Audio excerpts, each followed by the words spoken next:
ஆண்டவராகிய இயேசு கிறிஸ்துவின் நாமத்தினாலே திருச்சபையார் யாவருக்கும் நான் உயிர்த்தெழுந்த நன்னாளின் வாழ்த்துதலை தெரிவித்துக் கொள்ளுகிறேன். நம்ம சிலுவை புனித வெள்ளி அன்று நம்ம பாரம்பரியத்தை குறித்து நாம் பேசினோம். பாரம்பரியம் எதையுமே விட்டு வைக்கவில்லை. முக்கியமாக ஈஸ்டர் என்கிற பாரம்பரியம். ஈஸ்டர் என்கிறது ஒரு அந்நிய தெய்வத்தின் பண்டிகையாக அது வழித்தோன்றலாகி பிற்பாடு அது திருச்சபையில் இணைக்கப்பட்டது.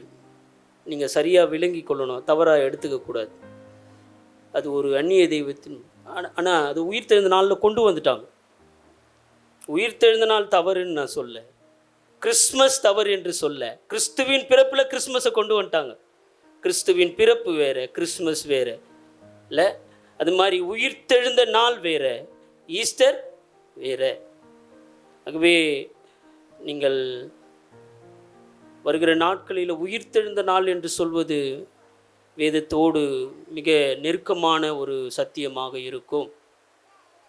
இயேசு கிறிஸ்து உயிர்த்தெழுந்தார் என்றது இந்த உலகத்தின் எல்லா மனிதருக்கும் தெரியும். ஆகவே அந்த ஆண்டவர் இன்றும் ஜீவிக்கிறார் என்பது தெரியும். ஆக இன்னைக்கு பல வருடங்களை கழித்து நம்ம வந்துட்டோம். கிட்டத்தட்ட 2000 வருடங்கள் கழித்து நம்ம இந்த உயிர்த்தெழுந்த ஞாயிறு கொண்டாடுறோம். ஏன் நம்ம திருச்சபை பழைய ஏற்பாட்டில் நம்ம பார்க்குறோம், ஓய்வு நாள் தான் கடவுளை ஆராதிக்கிற நாளாக அனுசரிக்கப்பட்டது. அப்போ எப்படிங்க அது ஞாயிறாக மாறுச்சு? ஞாயிறு ஆராதனையாக மாறுச்சு. ஓய்வு நாள்ன்றது ஞாயிறு கிடையாதுல்ல. நிறைய பேருக்கு தெரியுமான்றது தெரியல. ஓய்வு நாள் என்பது என்ன நாள்? சனிக்கிழமை. ஆமாம், வெள்ளிக்கிழமை தொடங்கிடுது, சனிக்கிழமை தான் ஓய்வு நாள். இன்றைக்கும் 7th டே அட்வென்டிஸ்ட்னு ஒரு திருச்சபை இருக்கிறாங்க. அவங்க ஓய்வு நாளை சனிக்கிழமை தான் ஆராதிக்கிறாங்க. அப்போ ஏன் இது ஞாயிறாக மாறினது? இந்த ஆராதனை ஏன் கிறிஸ்தவர்கள் ஞாயிறில் நம்ம பார்க்குற வாரத்தின் முதலாவது நாள் ஞாயிறு அன்று கிறிஸ்து ஆனவர் உயிர்த்தெழுந்தார்.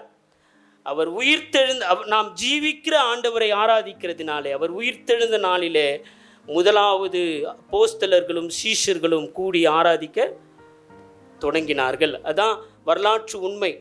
ஆகவே இது தொடங்கி கிட்டத்தட்ட எத்தனை வருஷம் ஆயிடுச்சு? 2000 வருடங்கள் ஆகிவிட்டது. ஆனால் வருடம் கடக்க கடக்க பாரம்பரியங்கள் கூடி கூடி மெய்யான சத்தியம் மறைந்து போனது, மெய்யான சத்தியம் அதாவது மூடப்பட்டது என்பது தான் நம்ம இன்றைக்கு நம்ம கண்கூட காண போகிறோம். இப்போ ஒரு விஷயம் வரலாற்றில் நடக்குதுன்னா அது எப்போ கரெக்டாக நடந்திருக்கும்? அது எப்போ ஆரம்பிச்சது அப்போ தான் கரெக்டாக நடந்திருக்கும். அங்கே தான் 100க்கு 100 உண்மை இருக்கும். இப்போ உயிர்த்தெழுந்த நாளை குறித்து, அதன் சத்தியத்தை குறித்து நம்ம பார்க்கணுன்னா அது முதல் நடந்ததில் ஒரு ஞாயிற்றுக்கிழமை அங்கே போனோம். அங்கே போனால் தான் என்ன நடந்ததுன்னு நமக்கு புரியும். இங்கேருந்து நம்ம இப்போ நான் சொல்கிறது கூட நிறைய பேர் என்ன இவர் வந்ததுமே ஈஸ்டரை எப்படியே தாக்குறாரு அப்படின்னு நீங்கள் நினைப்பீங்க. மேலே கோவம் கூட படுவீங்க. ஆனால் நம்ம இந்த வசனங்களை வாசிக்கும் பொழுது எவ்வளவு பாரம்பரியத்தில் நாம் மூழ்கி போனோம். சத்தியத்தை சாத்தான் நமக்கு மறைத்து போட்டான். நீங்கள் வசனம் வாசிக்கிறீங்க. என்ன வசனம்? இப்பிரபஞ்சத்தின் தேவனானவன் அவர்களுடைய மனக்கண்கள் என்ன பண்ணிட்டான்? குருடாக்கி போட்டான். அப்போது அவன் செய்கிற வேலை தான். அவர்களுடைய சத்தியத்தை அறியாதபடிக்கு இவங்க கண்ணை நான் என்ன பண்ணிடணும்? கட்டிட்டுனா இவங்க பாரம்பரியத்திலே வாழ்ந்து இவர்கள் பாரம்பரிய கிறிஸ்தவர்களாய் மரித்து போவார்கள் என்பது அவனுடைய விருப்பம். ஆனால் கடவுள் தம் மக்களிடத்தில் விரும்புகிறது என்றால், என் மக்கள் சத்தியத்தை அறிய வேண்டும், சத்தியம் அவர்களை விடுதலை ஆக்க வேண்டும். இல்லை விளங்குதா? உங்களை சத்தியம் விடுதலை ஆக்கணும்னா நீங்கள் சத்தியத்தை அறியணும். அந்த சத்தியம் 2000 வருடங்களுக்கு முன்பதாக இல்லை, இயேசு கிறிஸ்து உயிர்த்தெழுந்த அந்த ஞாயிறு அன்று அவர் உயிர்த்தெழுதலின் சத்தியம் உலகெங்கும் பிரசித்தப்படுத்தப்பட்டது. நம்ம கொரிந்தியரில் வாசிக்கிறோம், இயேசு உயிர்த்தெழுந்து இல்லைம்மா எத்தனையோ பேருக்கு. அப்போ பவுல் சொல்கிறான், அவர் கேபாவுக்கும் அப்போஸ்தலர்களுக்கும் இல்லை பட்டணத்தில் இருந்த 500 பேருக்கும், அப்புறம் கடைசியில் சொல்கிறான் அகால பிறவியாகிய எனக்கும் அவர் தரிசனமானார். இல்லை. இப்போ அதை குறித்து தான் நம்ம படிக்க போகிறோம். மத்தேயு எழுதின சுவிசேஷம் 28ஆம் அதிகாரம் 1ஆம் வசனத்திலிருந்து 15ஆம் வசனம் வரைக்கும் நாம் தியானிக்க போகிறோம். சரிங்களா?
தேங்க்யூ.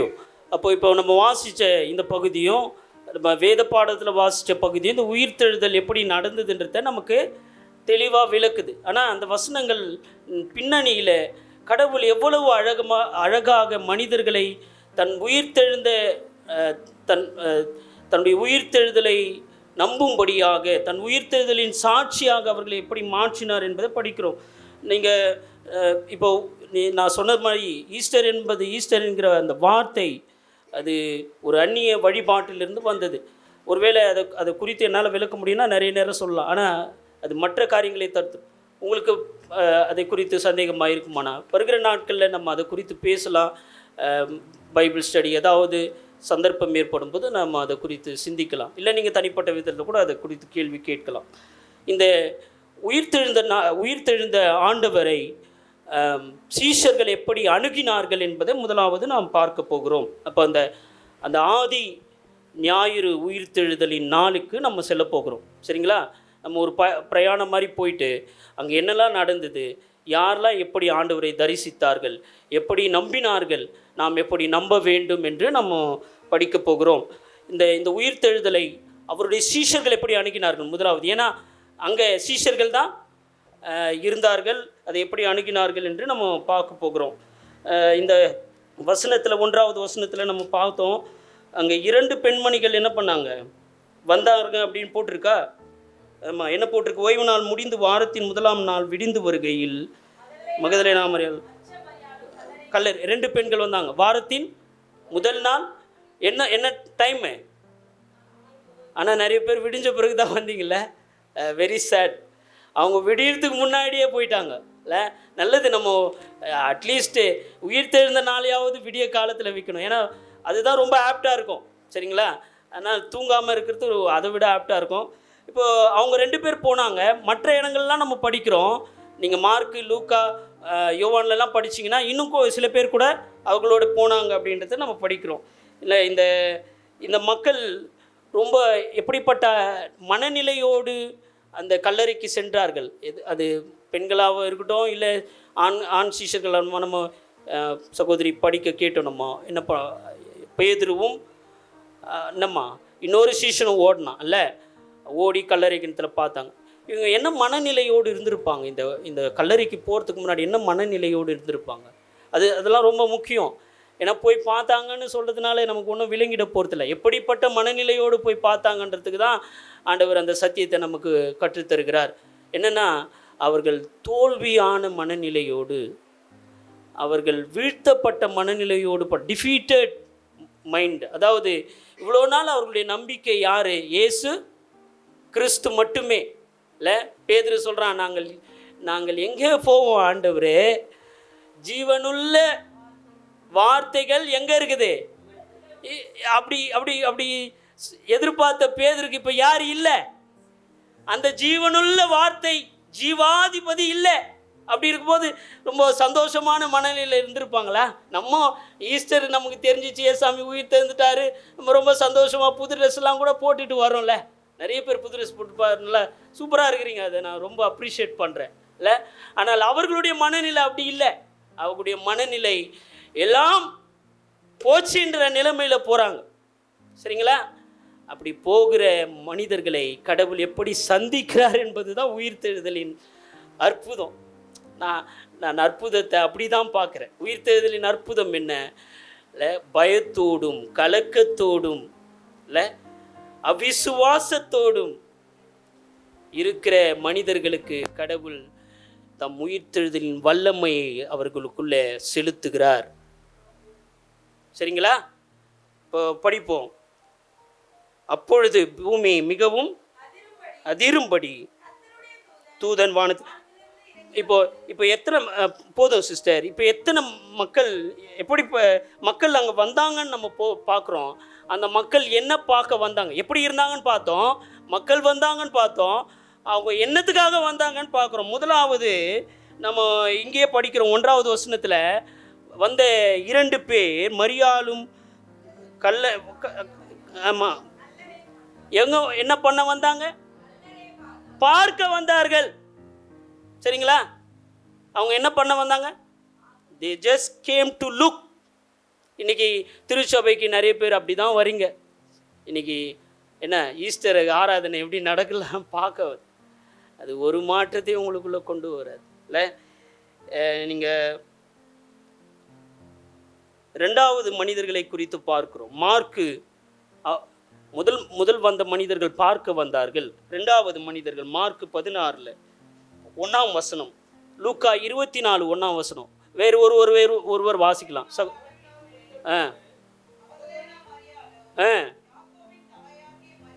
யாக்கோபின் தாயாகிய மரியாளும் சாலோமே என்பவளும். சாலோமேவா சலோமேவா? Salome என்பவளும். Correct.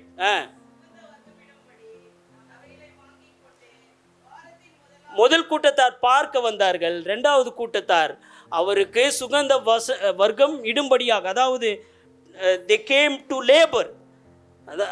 first people they came to look. 2வது விதமான மனிதர்கள் they came to labor. கடவுளுக்காக என்ன பண்ணாங்க? சுகந்த வர்க்கம் இட வந்தாங்க இல்லை. இன்றைக்கு நம்முடைய திருச்சபையில் கூட அப்படிப்பட்ட மனிதர்களை நீங்கள் பார்க்க முடியும். சிலர் பார்க்க வருகிறார்கள், சிலர் கடவுளுக்காக எதையாகிலும் செய்ய வருகிறார்கள். நீங்கள் பார்க்க வரீங்களா, செய்ய வரீங்களா? இப்படியே நம்ம பேசிகிட்டு இருக்கும்போது நான் எதில் இருக்கிறேன்னு நீங்கள் முடிவு பண்ணிங்கன்னா அது உங்களுடைய வாழ்க்கையை இன்னும் அதிகமாய் கடவுளுக்காக அது மெருகேற்றும்.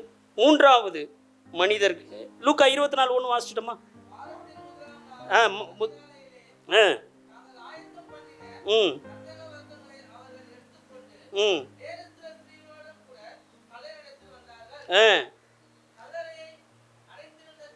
அப்போ அதான் படிச்சிட்டோம். என்ன படித்தோம்?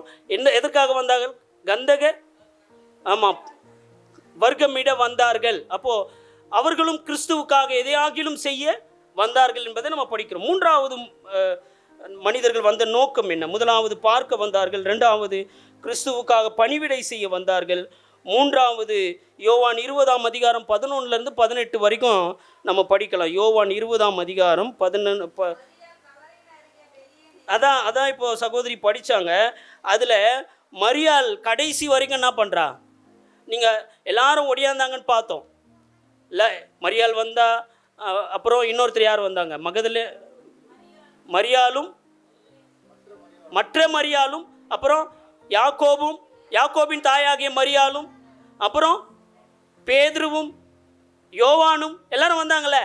ஆனால் கடைசி வரைக்கும் யாரும் அங்கே இருந்தாங்களா? இல்லை. யார் மட்டும்தான் இருந்தது? மரியாள் மட்டும்தான் இருந்தான். என்ன அருமையான மரியாள் மாவோ, என்ன அருமையான மரியாள். எல்லாம் போயிட்டாங்க, பார்த்துட்டு இல்லை விஷயங்கள்லாம் கேட்டுட்டு ஓயிட்டாங்க. ஆனால் இந்த மரியாள் தரித்திருந்தால், இந்த மரியாள் தரித்திருந்தால், she came to linger.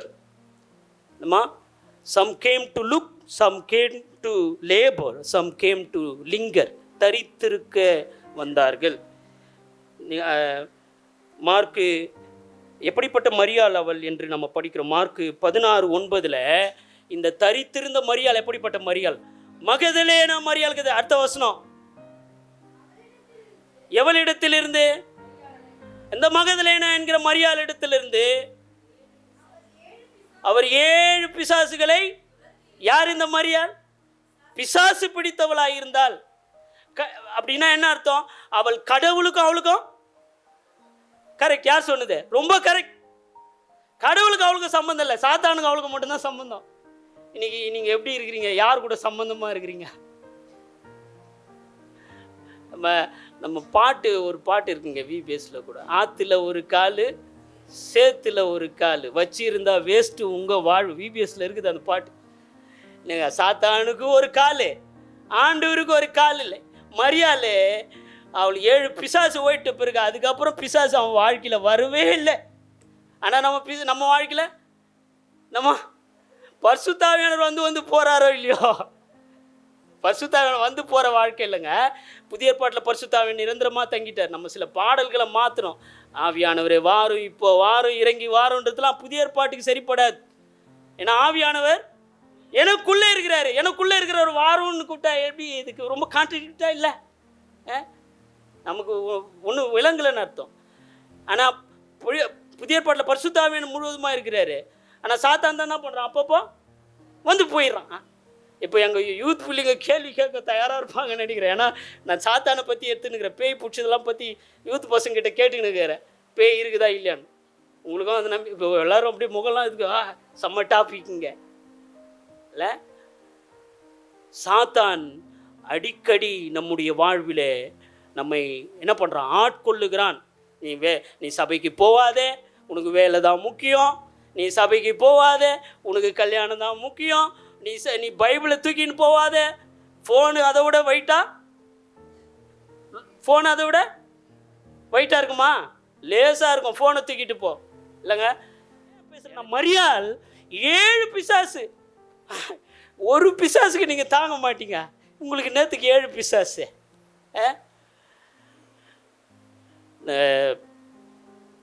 பிசாசு கதெல்லாம் நிறைய எனக்கு தெரியும். அப்படிப்பட்ட மரியாள் ஆண்டவரை தரித்திருந்து தரிசிக்க தன்னை ஒப்பு கொடுத்தான். தரித்திருக்கணும், கடவுளுக்காக தரித்திருக்கணும். சபைக்கு நீங்கள் எப்படி வரீங்க தெரியுமா? சபைக்கு எப்படி வரீங்க? ஆமை மாதிரி வரீங்க. எப்படி வரீங்க? ஆமை முயல் கதை தெரியுமா? எல்லாரும் படித்தவங்க தான். அந்த படிப்பை எல்லாரும் முடிச்சுட்டு இருப்போம். ஏன்னா அது 1வதுலேயே கற்றுக் கொடுத்துட்றாங்களே, அதனால் அது தெரியும். ஆமை எப்படி வரும்? ஸ்லோவாக வரும். முயல் எப்படி வரும்? ஆமாம். எப்போ நீங்கள் முயலாக மாறுறீங்க தெரியுமா? எப்போ முயலாக மாறுறீங்க? முடியும் போது. முடிஞ்சுதுரா சாமி. அது நிறைய பேர் ஆமேன் போடும்போது ஓடிடுறாங்களே. அது எல்லாம் தரித்திருப்பு. மரியாள் நான் இந்த மார்த்தாள் மரியாள் கதையில் வர மரியாளும் எவ்வளவு அழகாக கடவுள் பாதத்தில் தரித்திருந்தார். தரித்திருக்க கற்றுக்கொள்ளுங்க. ஏன் தரித்திருந்தால்? அவர் தரித்திருந்தனால என்ன அவளுக்கு கிடைச்சிது? அவள் தரித்திருந்தல. அந்த மரியாளை பற்றி பேசல. இந்த மகதில் நான் மரியாள் தரித்திருந்து கடவுள் அந்த கல்லறைக்கிட்டே இருந்தேன். ஏங்க, ஒரு பெண்மணி கல்லறை கிட்ட போவாளா? எனக்கு விளங்கவே இல்லைங்க. நீங்கள் போவீங்களா யாராவது கல்லறை கிட்ட? போங்க. இந்த மதுரவாயில் சுடுகாடு ஒன்றுக்கு இது போங்க. ஆமாம். அதனால தான் நம்ம ஆளுங்க புதைக்கும் போதோ இல்லை எரிக்கும் போதோப்பா இந்த கொல்லி வச்சவங்களோட திரும்பி பார்க்காதேன்ட்டுருவாங்க.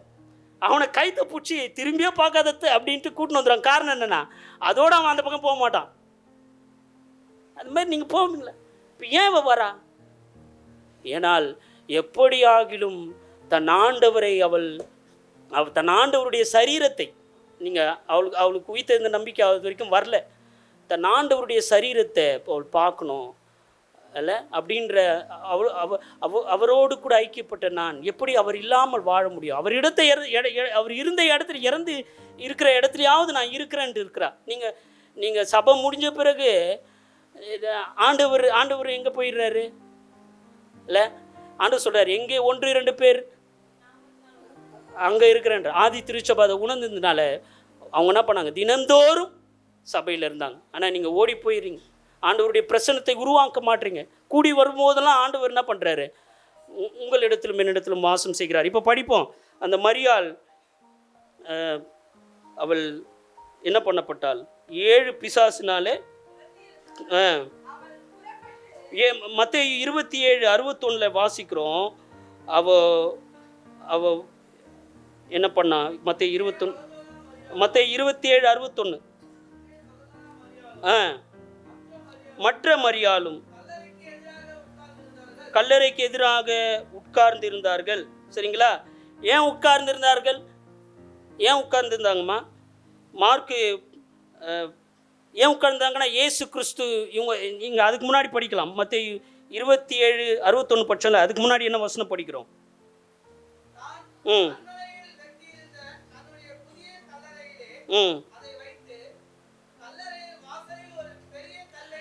இப்போ எந்த இடத்துல உட்காந்துட்டு இருக்கிறாங்க? உயிர் தெழுந்த நாளில் உட்காந்துட்டு இல்லை. எங்கே உட்காந்துட்டு இருக்கிறாங்க?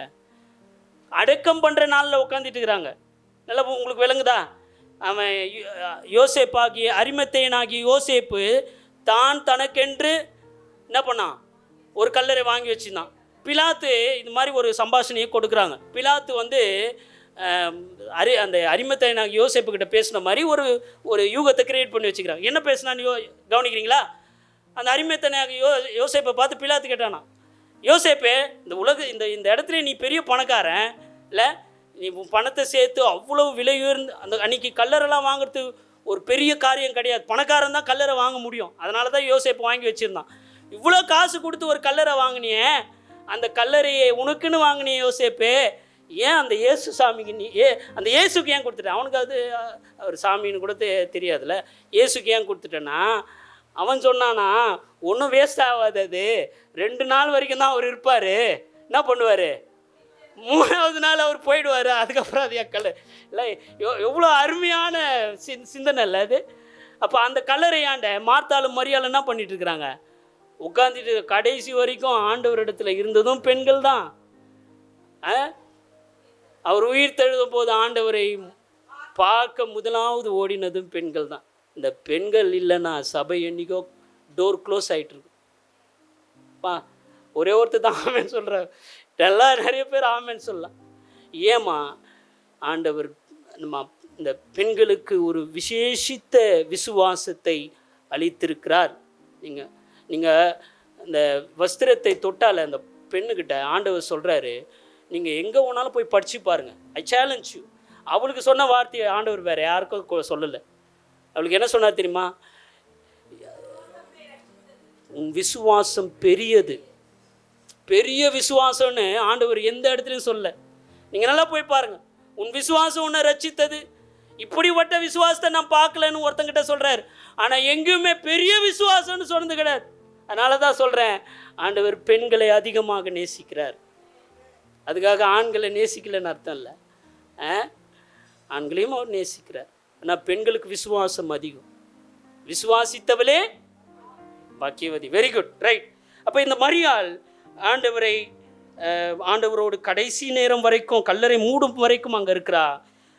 மறுபடியும் கல்லறை திறக்கப்படும் வரைக்கும் அதிகாலையில் அங்கே போயிருக்கிறா.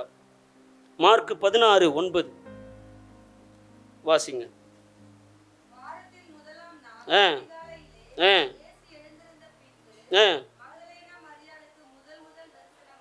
யாருக்கு ஆண்டவர் முதல் தரிசனமானார்? எந்த மகதலேனா மரியாளுக்கு? ஓடி, ஆமா கரெக்ட், ஓடி வந்துட்ட மரியாளுக்கு இல்லை, ஏமா யாக்கோபுக்கு இல்லை, பேதுருக்கு இல்லை, இன்னொரு யாக்கோபின் தாயாகிய மரியாளுக்கு இல்லை. ஏன்னா அவங்களாம் வந்துட்டாங்க. போனோம்பா, பார்த்தோம்பா, கல்லறை என்ன ஆயிடுச்சு? திறந்துச்சு. அங்கே தான் அவர் இல்லையே. அவர் இல்லாத இடத்துல எனக்கு நான் வேலை. எவ்வளோ எவ்வளோ கிளவராக சிந்திக்கிறாங்க பார்த்தீங்களா? அங்கே தான் சர்ச்சு நடக்கலையே. நாங்கள் பழைய காலத்தில் சபை திறந்தே இருக்கோம். ஏன் தெரியுமா? எல்லாரும் வருவாங்க. அவங்களுக்கு எப்போல்லாம் மனசு வேதனையாக இருக்குதோ வந்து சபையில் முழங்கால் போட்டுச்சு. இன்றைக்கி சபையை பூட்டிடுறோம். ஏன்? ஏன்னா யாருமே வரலன்றது சபை நடத்துகிறவங்களுக்கு தெரியுது. அதனால் எங்கள் ஆளுங்க எப்போ வருவாங்க? ஞாயிற்றுக்கிழமை வந்தால் வருவாங்க. அதுவும் லேட்டாக வருவாங்க இல்லை. அதனால் வார நாட்கள்லாம் அது இந்த இடம் தேவை. மரியாள் காத்திருந்தால் ஓடிவிடவில்லை. அப்படிப்பட்ட மரியாளுக்கு ஆண்டவர் முதல் தம்மை வெளிப்படுத்துகிறார். உங்களுக்கு ஒரு சத்தியம் சொல்லட்டுமா? நீங்கள் ஆண்டவரை எவ்வளவு ஆர்வத்தோடும் இல்லை எவ்வளவு அர்ப்பணிப்போடும் தேடுகிறீர்களோ அவ்வளவு நீங்கள் ஆண்டவரை கண்டு கொள்வீர்கள். இப்போ உங்களுக்கு ஆண்டவரை பற்றி தெரிலன்னா பிரச்சனை யார்கிட்ட இருக்குது தெரியுமா?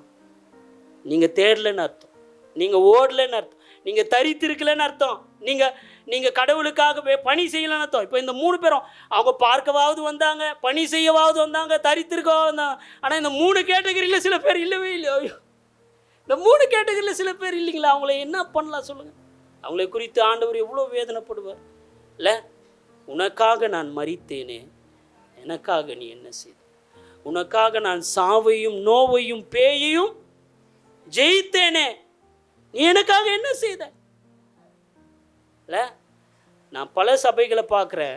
ஈஸ்டர் ஆனால் ஒரு விதத்தில் நான் அதை அது கரெக்டுன்ட்டு தான் நான் நினைக்கிறேன். நீங்கள் ஈஸ்டர் கிறிஸ்மஸுக்கு மட்டும் வரவங்களாம் இருக்கக்கூடாது. ஏன்னா ஈஸ்டர் கிறிஸ்மஸுக்கு தான் ஃபில்லாகும். வெளியே சேர்லாம் போடுவாங்க. ஷாம்னாலாம் நிறைய சபையில் போட்டிருப்பாங்க. இப்போ எனக்கு தெரிஞ்சு கீழ்ப்பாக்கணுள்ள ஒரு சபை இருக்குது. வெளியே ஷாம்னா 2-3 பக்கம் போடுவாங்க. அது சரியான சத்தியம் கிடையாதுல்ல. ஆனால் இந்த திருச்சபையை நான் கொஞ்சம் அப்படியே உல்ட்டாவாக பார்க்குறேன். எப்படி மற்ற நாள் எல்லாம் ஃபுல்லாக இருந்தாங்க, இன்றைக்கி பாதி பேர் காணோம். அதுக்காக இது கரெக்டுன்னா நான் சொல்ல மாட்டேன் இல்லை. எல்லா நாளும் நாம் கடவுளை விடாது பற்றி கொள்ள வேண்டும். ஆகவே கடவுளை மெய்யாய் தேடுகிறவர்களுக்கு கடவுள் பதில் அளிக்கிறார். கடவுள் தம்மை வெளிப்படுத்துகிறார். கடவுள் தம் சித்தத்தை அவர்களுக்கு காண்பிக்கிறார். இல்லை, உங்களுக்கு கடவுளுடைய சித்தமும் திட்டமும் ரொம்ப தெளிவாக விளங்கணும்னா நீங்கள் கடவுளுக்குள்ளே இருக்கணும், கிறிஸ்துவுக்குள்ளே இருக்கணும். கிறிஸ்துவுக்கு வெளியே இருக்கக்கூடாது இல்லை. நான் சபைக்கு வெளியேன்னு பேசல. இந்த கட்டிடத்துக்கு நீங்கள் கட்டிடத்துக்கு உள்ளே இருந்தால் கூட நிறைய பேர் கிறிஸ்துவுக்கு வெளியே தான் இருக்கிறீங்க. அந்த வாழ்வு ரொம்ப மோசமானது. நான் சர்ச்சுக்கெலாம் கரெக்டாக வருவேன், ஆனால் ஆண்டவருக்குள்ளே இருக்க மாட்டேன்னா அது எப்படிப்பட்ட வாழ்வு? அதில் ஒரு பிரயோஜனமும் இல்லை. நீங்கள் சபைக்குள்ளும் இருக்க வேண்டும். ஆனால் இது சாத்தியம். நீங்கள் கிறிஸ்துக்குள்ளே இருந்தால் கண்டிப்பாக நீங்கள் எங்கே இருப்பீங்க? சபைக்குள்ளே இருப்பீங்க. நீங்கள் கிறிஸ்துக்குள்ளே இருந்தால் நீங்கள் ஊழியத்தில் இருப்பீங்க. நீங்கள் கிறிஸ்துக்குள்ளே இருந்தால் இப்போ முழிச்சுக்கிட்டு பார்ப்பீங்க இல்லை, கேட்பீங்கள்ல. ரைட். இப்போ அடுத்தது இந்த மனிதர்களை பற்றி பட்சமா அடுத்து ஒரே ஒரு சப்ஜெக்ட் படித்து முடிச்சிருவோம். அங்கு நடந்த செயல்கள், அந்த உயிர்த்தெழுந்த நாளின் முதலாவது, இப்போ 2வது வசனம் நம்ம படிக்கிறோம். முதலாவது நடந்த செயல் என்ன?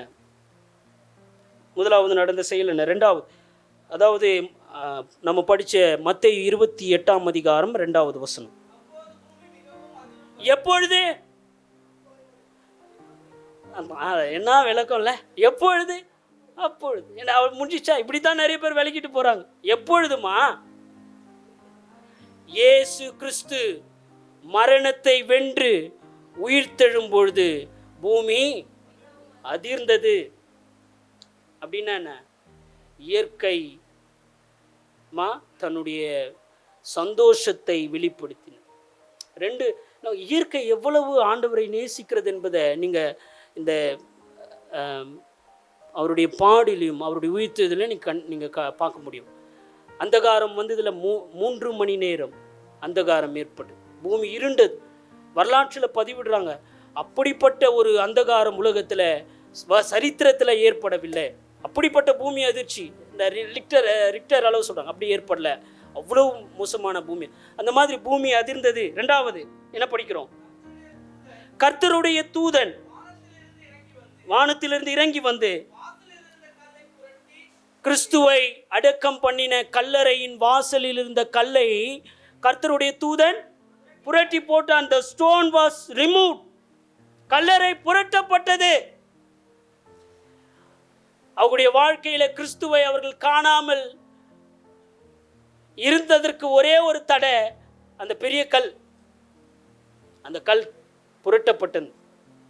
பிரியமானவர்களே, நம்முடைய வாழ்க்கையில கூட கிறிஸ்துவை காணாமல் இருப்பதற்கு, கிறிஸ்துவை தரிசிக்காமல், உயிர்த்தெழுந்த கிறிஸ்துவின் வல்லமை அனுபவிக்காமல் இருப்பதற்கு நம்முடைய வாழ்க்கையிலும் நிறைய கல் இருக்குதுங்க. நிறைய கல் இருக்கு. அதை நான் இன்னும் பட்டியலிட்டுனா மறுபடியும் என் நேரம் ஓய்டுறோம். அப்புறம் நான் அடுத்த எதுவும் சொல்ல முடியாது இல்லை. ஏன்னா திருப்பி நம்ம குறைகளே சொல்கிற மாதிரி ஆகிடல. உங்கள் வாழ்க்கையில் என்ன கல் கடவுளை நீங்கள் சந்திக்க முடியாமல் உங்களை தடை செய்கிறது? உங்கள் பாவம். அந்த கல்லுக்கு பேர் பாவம். என்ன பாவம் இல்லை? உங்கள் இச்சை என்ன? எப்படிப்பட்ட கண்களின் இச்சை? ஜீவனத்தின் பெருமை. கண்களின் இச்சை, மாம்சத்தின் இச்சை, ஜீவனத்தின் பெருமை. இதில் ஏதாவது உங்களுக்கு கல்லை போன்று தடையாக இருக்கிறதா? அப்படிப்பட்ட கல்லை புரட்டி போட ஆண்டவர் ஆயத்தமாக இருக்கிறார். ஆனால் நீங்கள் ஆண்டவரை தேடும் பொழுது தான், ஆண்டவருக்கு இடம் கொடுக்கும் பொழுது தான் அந்த கல் உங்களுடைய வாழ்க்கையில் போட்டு. எங்க பணம் இல்லாதது, அப்புறம் வசதி இல்லாதது, அதுக்கப்புறம் வியாதிலாம் கல் கிடையாதுங்க. நீங்கள் நல்லா கவனிச்சிங்க. அதெல்லாம் கல் கிடையாது. அதுக்கெல்லாம் காரணமாக ஒன்று இருக்குது பாருங்கள், அதுதான் கல். நான் இந்த சுவிசேஷத்தில் கூட பேசினேன், எத்தனை பேர் கவனிச்சிங்கன்னு தெரியல. நாம் அனுபவிக்கிற சகல பிரச்சனைகளுக்கும், அது வியாதியோ மரணமோ இல்லை, அது கஷ்டமோ நஷ்டமோ பாடோ, அது துரோகமோ எதுவோ இருந்தால், இதுக்கெல்லாம் ஆணி வேறு என்ன?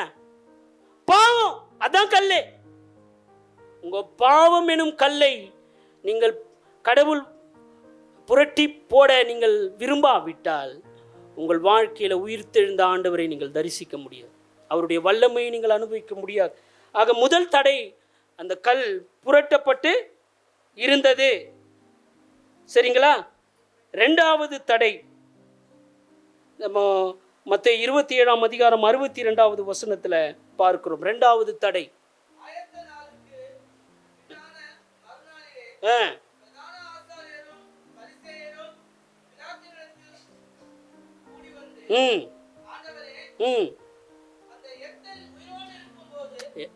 என்ன வார்த்தை யூஸ் பண்றானுங்க பார்த்தீங்களா? அவனுங்க என்ன வார்த்தை?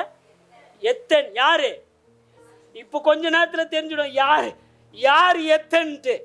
யார் எத்தன்? இயேசுசாமி எத்தனா இல்லை. இப்போ பாருங்க, அவன் என்ன சொல்றான்? அந்த எத்தன் உயிரோடு இருக்கும் பொழுது என்ன சொன்னார்? அந்த எத்தன் அவர் உயிரோடு இருக்கும் சொன்னாரு இல்லை?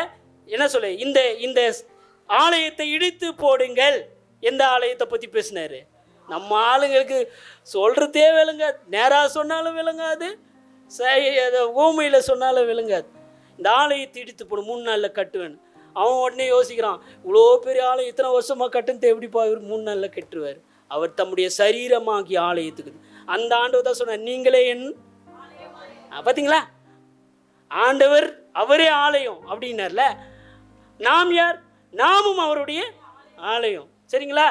அப்போ அவர் சொல்கிறாரு, அந்த எத்தன், அந்த அந்த பரிசேயர்கள் சொன்னாங்க, அந்த எத்தன் 3 நாளைக்கு பிறகு என்ன பண்ணுவார்? உயிர் தழுவான்னு எங்களுக்கு ஞாபகம். யாருக்கு இப்போ மறந்து போச்சே? ஐயோ, எவ்வளவு ஆப்போசிட்டா. யாருங்க ஞாபகம் வச்சுக்கணும்? சீசர் தான். யார் ஞாபகம் வச்சுக்கிறாங்க? துரோகிகளும் என்னமா அவரை கொன்றவர்களும் ஞாபகம் வச்சுக்கிறாங்க. ரைட், சரி, யாரோ ஒருத்தர் ஞாபகம் வச்சுக்கிறாங்களே, அதுவே ரொம்ப சந்தோஷம் தானே. என்னப்பா அப்புறம் போட்டி இப்போ என்னப்பா சொல்லிட்டு ஆகையால் என்ன பண்ணுவான்? அந்த எத்தன் இப்படி சொல்லிட்டாரு. ஆகையால் அந்த அந்த எத்தனுடைய சீஷர்கள் வந்து, இவர் எத்தன்னா அவங்க யாரு? இவர் எத்தன்னா மகா எத்தர்கள். ரைட், அவங்க பார்வைப்படி, நம்ம பார்வைப்படி கிடையாதுல்ல. வந்து என்ன பண்ணுவாங்க?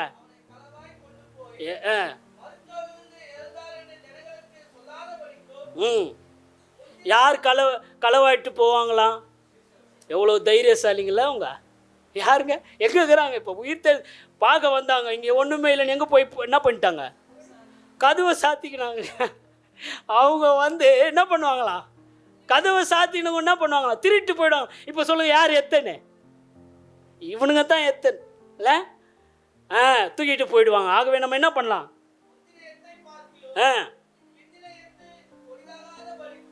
முந்தின எத்தனை பார்க்கிலும் பிந்தின எத்தன் கொடிதாகாதபடிக்கு. நம்ம காவலாளி வைப்போன்ட்டான். காவலாளிகள், சோல்ஜர்ஸ் என்னங்க. அப்போது அதன்படியே அப்புறம் வாசிக்கிறோம், அவர்கள் சொன்னபடியே பிலாத்து என்ன சொல்கிறான், நீங்கள் உங்களுக்கு காவல் சேவர்கள் உண்டே, போய் என்ன பண்ணுங்க போட்டாங்க. நீங்கள் 1-2 பேர் கிடையாதுங்க, company of soldier. Company of soldier ஒரு ஒரு ஒரு கம்பெனின்னா அதில் அநேக சேவகர்கள் இருப்பாங்க. அவங்க காவல் காத்து கொண்டிருந்தாங்க, சீஷர்கள் வரக்கூடாது அப்படின்ட்டு. சரிங்களா? இப்படிப்பட்ட தடை இன்றைக்கு கற்களை போன்ற பாவம் என்னும் கற்கள் நமக்கு தடையாக இருக்குது. நமக்கு மனிதர்கள் தடையாக இருக்கிறார்கள். யாரை? ஆண்டவரை நாம் தரிசிப்பதற்கு நம் பெற்றோரும் நம் உறவு மக்களும். என்ன ஆண்டவர் நீங்கிற, என்ன எங்களோட ஆண்டவர் உனக்கு பெரியவரா? நாங்கள் முக்கியம் இல்லையா? ஒரு நாள் கல்யாணத்துக்கு வரலன்னா என்ன சர்ச்சின்னா அந்த அந்த ஆண்டவர்னா ஒன்று வெறுத்துருவாரா? சொல்கிறாங்களா? நீங்களும் எப்படி போகிறீங்க? ஆமாம் இல்லை, கரெக்ட் இல்லை நம்ம சிஸ்டர் சொல்கிறது. மகதிலேனா மரியாள் எல்லாரும் போனாலும் நான் ஆண்டவரை விட்டு போக மாட்டேன்னு கடைசி வரைக்கும் உட்காந்து. அதான் முக்கியம். என்னுடைய அனுபவத்தில் நான் 2 போதகர்களை பார்த்துருக்கேன். ஒரு போதகர் பெயர் ஜார்ஜ் பாண்டியன். அவர் இன்றைக்கும் பண்பாக்கம் என்கிற கும்மிடிப்பூண்டி பக்கத்தில் பண்பாக்கம் என்கிறது நம்ம சகோதர ஆமோஸ் சகோதர ராஜிக்கெலாம் அவர் தெரியும், முன்னாடி இருந்தவங்களுக்கெல்லாம் தெரியும். அவருடைய தந்தையார் ஞாயிற்றுக்கிழமை காலையில் மரிச்சிட்டார். இல்லை கவனிக்கிறீங்களா? Are you following me? என்ன பின்தொடர்றீங்க? யார் மரிச்சது? அவங்க அப்பா மரிச்சிட்டு. நியூஸ் எல்லாருக்கும் பரவிச்சு. சபை அவர் அவர் அவர் அவர் கிட்டத்தட்ட 5 சபைகள் நடத்துகிறாருங்க. நியூஸ் எல்லாருக்கும் பரவிச்சு. நம்ம ஆளுங்களுக்கு தான் ஊரை நம்ம ஒலைய முன்னாலும் ஊர்வாயை மூட முடியாத பரவிச்சு. ரைட், எல்லாம் வந்துட்டாங்க. ஐயா ஆராதனை வானாய், நம்ம அப்பாவை எடுத்துருவோம். அவர் சொன்னார். அவர் ஒன்றுமே பேசலை, வீட்டை பூட்டிட்டு நேராக சர்ச்சுக்கு போயிட்டார். இவங்கெல்லாம் இங்கே வந்துட்டாங்க. யாரெல்லாம் ஆராதிக்க வேண்டியவங்களாம் எங்கே வந்துட்டாங்க? ஐயா மேலே அக்கறை வச்சுட்டு வந்துட்டாங்க. ஐயா பூட்டிட்டு சர்ச்சுக்கு போயிட்டு சபை நடத்திட்டு 5 சபையும் நடத்திட்டு மத்தியானத்துக்கு மேலே வந்து அப்பாவை எடுத்து போட்டு. உங்களுக்கு பெற்ற தாய் தகப்பன் கடவுளை ஆராதிப்பதற்கு தடையாக இருக்கிறாங்கன்னா நீங்கள் அவர்களை பின்தள்ள வேண்டும். அதான் ஒரு சீசன்கிட்ட ஆண்டவர் சொன்னார்ல, என்ன சொன்னார்? அவன் சொல்கிறான், ஆண்டவரே எங்கள் அப்பா அம்மா செத்துட்டாங்க, நான் போய் அவங்கள என்ன பண்ணுறேன், அடக்கம் பண்ணிட்டு பிற்பாடு வந்து நம்ம அது அந்த மாதிரி கதை நம்மக்கிட்டே இருக்குதுல்ல. நான் என் பிள்ளைங்களுக்கு கல்யாணம் பண்ணிட்டு வந்து அப்புறம் ஆண்டவர் பாதத்தில் ஊழ்ந்துடுறேன், நீ அதுக்கு முன்னாடியே ஊழ்ந்துருவேன். ரொம்ப இல்லை, நீங்கள் நான் கிண்டலாக சொல்கிறேன்னு நினைக்காதீங்க. நான் கடைசியில் எல்லாத்தையும் செட்டில் பண்ணிட்டு இங்கே வரத்துக்கு நீங்கள் தேவையே கிடையாதுன்ற ஆண்டவருக்கு. இல்லைங்க, ஆண்டவர் ஒன்றும் வீக்கானவங்களை வச்சு வேலை செய்கிற ஆண்டவர் கிடையாதுல்ல. அதான் ஆண்டவர் சொன்னார், உன் வாலிப பிரயாணத்தில். அதே பிரசங்கி சொல்கிறான், உன் எந்திரக்கல் நிற்கிறதுக்கு முன்னாடி நம்ம உன் மாவு அரைக்கிற எந்திரக்கல்லுன்னா அது சரீரத்தை பற்றி தான் பேசுது. ஏன்னா ஒரு நாள் என் எந்திரக்கல் நிற்கும், என்னால் நடக்க முடியாது, என்னால் செய்ய முடியாது, அன்றைக்கி தான் நான் ஆண்டவருக்காக நிற்பேன்னா நீ நிற்க முடியாது. அதனால் நீ உயிரோடு அப்போ அவங்ககிட்ட சொல்கிறாரு, அவர் மரித்தவர்கள் அடக்கம் பண்ணிட்டோம், நீ வாப்பா, நீ வேலையை செய்யப்பான்றாரு. என்னங்க நமக்கு அப்படி அது எவ்வளவு சத்தியங்கள் இருந்தாலும் நமக்கு விளங்க மனிதர்கள் கடவுளை உயிர்த்தெழுந்த ஆண்டவரை சந்திப்பதற்கும் தரிசிப்பதற்கும் தடையாக இருக்கிறார். தூக்கி போடு அந்த மனிதர்களை. அது மனைவியாக இருந்தாலும், அது மகனாக இருந்தாலும், அது யாராக இருந்தாலும். Are you ready to sacrifice? நீங்கள் அப்படி துணிவு கொள்ள. இன்னொரு பாஸ்டர் பேர் இஎஸ் பாபா, அதே கதை தான். உங்கள் 2 பேரும் பேப்டிஸ்ட் திருச்சபையில் பாஸ்டர் ஆகிறான். அவருடைய அப்பாவும் இறந்து போயிட்டார். இவர் வந்து எல்லாருக்கும் தெரிஞ்சிச்சு பூட்டிட்டு வந்துட்டார். இவர் யாருக்குமே சொல்லலை. சொந்த வீட்டில் இருக்கிற அண்ணன் தம்பி அக்காவுக்கு யாருக்குமெல்லாம் கூட சொல்லலை. இவருக்கு மட்டும் தெரிஞ்சது. இவர் மறுபடியும் பூட்டிட்டு போய் ஆராதனை நடத்திட்டு அப்புறம் வந்து அப்பா இறந்துட்டாருன்னு எல்லாருக்கும் சொன்னார். அதே ஞாயிற்றுக்கிழமை ரீசெண்டாக நான் ஒரு பாஸ்டருடைய மெசேஜை கேட்டேன். எனக்கு அந்த பாஸ்டர் பாட்டெலாம் பிடிக்கும், அவரை பற்றி கேள்விப்பட்டிருக்கிறேன். பாஸ்டர் லூகாஸ் சேகர், அவர் ஒரு மாற்றுத்திறனாளி, அவர் காலுக்கு ஒரு தாங்கி நடப்பார். அவர் மெசேஜ் கேட்டு அவருடைய சாட்சி தான் சொன்னார். எனக்கு ரொம்ப தான் சொன்னேனே, ஐ எம் எமோஷ்னல் பீயிங்னு. நான் பல நேரம் அழுதுட்டேன், அந்த சாட்சியில் பல நேரம் அழுதுட்டேன். நான் வெளியெல்லாம் அழவே மாட்டேன், இந்த கடவுளுடைய வார்த்தைக்கு தான் எனக்கு அப்படி ஆகும் அப்படின்னு நினைத்தேன். அவர் என்ன சொன்னார் தெரியுமா? அவருக்கு ஒரே ஒரு குழந்தை தான் பிறந்து, ஒரே ஒரு குழந்தை. அந்த குழந்தை சனிக்கிழமை இறந்து போச்சு ஹாஸ்பிட்டலில். ஒரே ஒரு குழந்தை. டாக்டர்னு கேட்டாங்க, வாங்கிட்டு போறியாப்பா? வாங்கிட்டு போனால் ஞாயிற்றுக்கிழமை வச்சு அவர் சொன்னார், நாளைக்கு ஞாயிற்றுக்கிழமை நான் ஆண்டவருடைய ஆராதனைக்கு தான் போவேன். அந்த குழந்தை ரொம்ப கஷ்டப்பட்டு தான் இறந்து போச்சு. ஆராதனைக்கு தான் போவேன், நான் திங்கக்கிழமை வாங்கிக்கிறேன்ட்டு திங்கக்கிழமை போய் வாங்கினார். நான் வானத்தில் இருக்கிற தூதர்களை பற்றி பேசலை இல்லை, நல்லா கவனிக்கிறீங்களா? நம்மை போல பாடுள்ள மனுஷர்கள் கர்த்தருக்காக எவ்வளவு வைராக்கியமாய் நின்றார்கள் என்று பேசுகிறேன். உங்களுக்கு எனக்கும் இப்படிப்பட்ட வைராக்கியம் இருக்குமானால் நிச்சயமாக நீங்களும் உயிர்த்தெழுந்த ஆண்டவரே. இன்றைக்கி ஏன் ஆண்டவர் உங்களுக்கு தம்மை வெளிப்படுத்தவில்லை? இல்லை, ஏன் ஆண்டவரை நீங்கள் ஃபீல் பண்ண மாட்டீங்க? அதாவது இன்றைக்கு காட்சி தருவது இல்லைங்க, but you can feel the Lord. கடவுளை நீங்கள் உணர முடியும். ஏன் நிறைய பேர் உணர்றதில்லை? ஏனென்றால் நீங்கள் கடவுளை தேட உங்களை ஒப்பு கொடுக்கவில்லை. இந்த உலகத்திலேயே பெரிய அற்புதம் என்னன்னு நீங்கள் நினைக்கிறீங்க? வியாதி சுகமாக வருதா? இந்த உலகத்திலே பெரிய அற்புதம் இன்னைக்கு ஞாபகம் வச்சுங்க, இயேசுவின் உயிர்த்தெழுதல் தான். அதை விட உலகத்தில் ஒரு பெரிய அற்புதம் வரலாற்றில் சரித்திரத்தில் நடந்ததில்லை. அதுதான் highest miracle that ever happened in the history of mankind.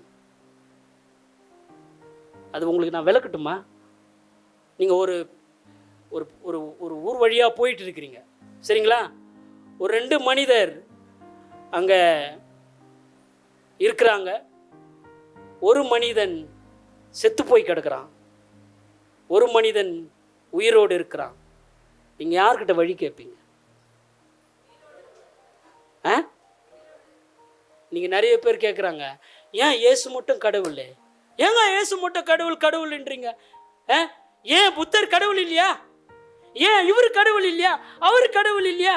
நீங்கள் இப்போ கூடங்க நீங்கள் இங்கே ஒருத்தர் அந்த மேல்மருவத்தூரில் ஒருத்தர் கடவுள்னு சொல்லிட்டு மறிச்சிட்டார்ல, இல்லை அவரும் அடக்கம் தானே பண்ணப்பட்டிருக்காரு. அப்புறம் ஆந்திராவில் இல்லைங்க சாய்பாபான்னு ஒருத்தர் அவர்லாம் அடக்கம். நீங்கள் கரெக்ட், அவங்க உலகர் கேட்குற அவர் கடவுள் இல்லையா? இப்போ யார்கிட்ட போய் வழி கேட்பீங்க? யார்கிட்ட? அதான் எங்கள் ஆண்டவர் கடவுள்னு சொல்கிறோம். அவர் மரிக்கவில்லை, அவர் 3ஆவது நாள் உயிர்த்தெழுந்தார், அவர் சாவை வென்றார். ஆகவே அவரே சத்தியபரர், அவரே நீதி உள்ளவர். நம்ம பாட்டு பாடின நீதியின் அதிபதி உயிர்த்தெழுந்தாரே, எனக்கு நித்திய நம்பிக்கை பெருகு. இந்த இவர் உயிர்த்தெழவில்லை என்றால் உங்களுக்கு நம்பிக்கை இல்லை. பவுல் சொல்கிறான், கிறிஸ்து உயிர்த்தெழாவிட்டால் என்னம்மா நாங்கள் பிரசங்கிக்கிறது விருதா, எங்கள் சுவிசேஷமும் விருதாவாக இருக்கும், எங்கள் விசுவாசம் வீணா போகும், நாங்கள் பாவத்திலே மரித்து போயிருப்போம், நாங்கள் நம்பிக்கையற்றவர்களாக மாறியிருப்போம். ஆனால் அப்படி இல்லை. எனக்கு பாவத்திலிருந்து விடுதலை கிடைத்தது. இங்கே நம்ம ஹோட்டலுக்கு சாப்பிட போகிறோம், சரிங்களா? சகோதரர் தாசன் ஆரம்பத்தில் எனக்கு சொன்னார், ஐயா நாங்கள் சாப்பாடு வாங்கின்னு வர போகிறோம், வந்த பிறகு நான் சிக்னல் கொடுக்குறேன், அப்புறம் நீங்கள் முடிச்சிருங்கன்னாரு. இன்னும் தாசனை வரல, ஆனந்தனை வந்துட்டார். இவர் சிக்னல் கொடுத்துட்டா, வெரி குட். சரி, இது கேட்டால் கொஞ்ச நேரம் கொடுக்காம இருப்பாருன்னு நினச்சேன், கொடுத்துட்டார். ரைட்.